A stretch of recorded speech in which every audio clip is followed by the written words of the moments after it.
Moments after getting endorsed from Democrats fleeing this slow-rolling disaster, Joe Biden quickly inspired confidence in their decision.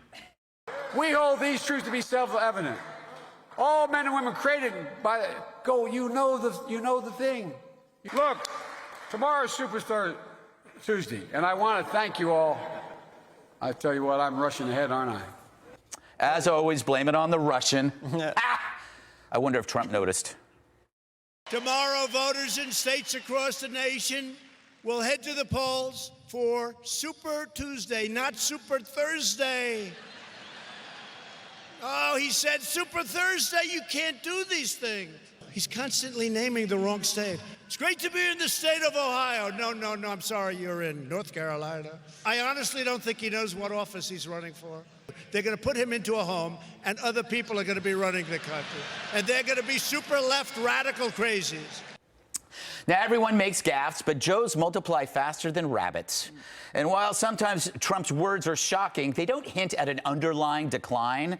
Biden's reminds you that he's not getting any younger, let alone wiser. And it makes you wonder what the endorsements from Amy, Pete, and Beto really mean. Is Joe leading a parade of enthusiastic support?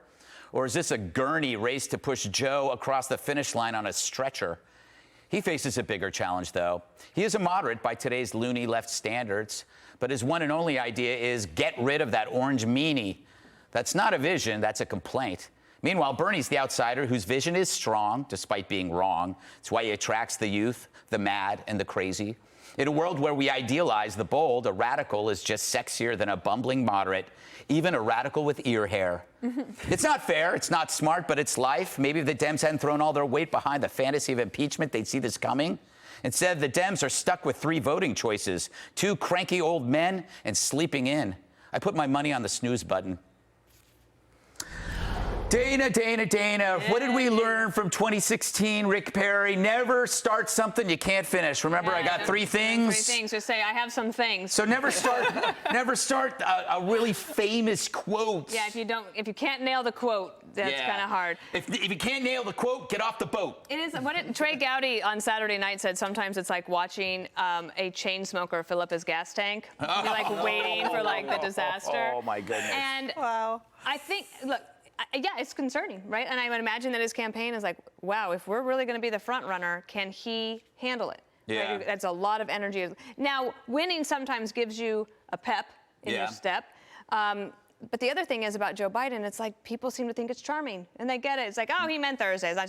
They're super forgiving of his gaffes. I think so, too, because we all have somebody like that in our lives, Jesse. You are my Joe Biden. Every day you say something that I go, oh. Thank you, Greg. And I think I said that yesterday. Well, I was listening to Limbaugh today, and he was saying Joe pulled the plug on the quote because he didn't want to say under God in front of a Democratic audience. Ooh. He said that was maybe the smartest thing Joe Biden said in a very long time. But listen, Bernie Sanders is a mess. I don't think even Bernie knows if he could run the country. Bernie is like a heckler at a game that just yells out, "You bum." And you don't make the heckler the manager. You just give the guy popcorn and pat him on the head. This guy knows he can't win, and everybody knows he's not. So you can't blame the Democratic Party for rigging it against him. If I was a Democrat, I'd rig the heck out of this thing. You don't want the guy anywhere near the White House. Meanwhile, Joe Biden is less coherent than Crazy Bernie. And he can't even survive a good news cycle without racking up gaffes. He doesn't know where he is, what numbers are coming out of his mouth, who he's even talking to. It's a lackluster candidate with a bad campaign. I've never seen a Joe Biden bumper sticker. Have any of you? I've never seen a Joe Biden crowd. I mean, he can't get through an interview. The guy is slow, and he's slowing down, and it's not a good look for Joe. But the good news is we get to watch the whole thing unfold, and it's a beautiful thing. Juan, do you think Amy, Pete, and Beto were promised anything? Could this be a quid pro quo cubed? Ooh. I think you guys should stay away from quid pro quos. I think we heard a lot about that with Mr. Trump in the Ukraine. Yeah. But I think that Amy Klobuchar said explicitly that she was promised nothing, that she just wanted to do this, and she felt it was the right thing to do in order to unify the party and prepare them to defeat Donald Trump. I will say this, I'm struck that President Trump, and clearly your delight in these gaffes, indicate again, Republicans are most worried about Joe Biden. They don't want to run against him. That's why the president sent Rudy to the Ukraine to dig up dirt on guess who? Joe Biden. And I have the feeling that Hunter Biden's name is going to bubble up any second. I see already that in Congress there's planning more hearings. I think that what the right wing is intent on is they like to mock Joe Biden. But I got to tell you again, Democrats do, I'm going to use Dana's word, think that it's charming, that he is authentic, right? That's something you value greatly, Jesse, that he's authentic, he's real. He's someone that you can touch and know, and he can touch you. And it's also He loves to touch it's you. also the case, I think, very Lots of clearly massage. that it's not just my opinion. Because what do we see in the polls, especially post South Carolina? Democrats don't care about this stuff.